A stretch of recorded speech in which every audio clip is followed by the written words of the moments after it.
This truck here came in for a transmission, but there's a couple things that we noticed during an inspection. First of all, you got a phone charger cable holding your fender flare on, but that's really minor in comparison, because the first thing you notice is that you can see through the hub bearing assembly here, which means there are no axle shafts. And when there's no axle shafts, that means there is no preload of the bearing here. So normally you have to torque those to 263 foot-pounds to make sure your preload on your bearing's correct.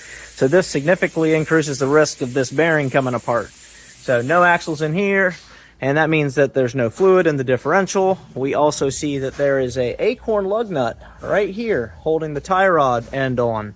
Well, they obviously welded it to try to band-aid that since the threads weren't right. So they put a safety wire tie to try to eliminate it falling completely off if that nut fails. And then you can also see that the tie rod is bent, which is also not safe. But the whole truck is quite crusty, and we're going to need to do some recommendations for the customer so that they can go back on the road safely, because otherwise this is a rolling disaster.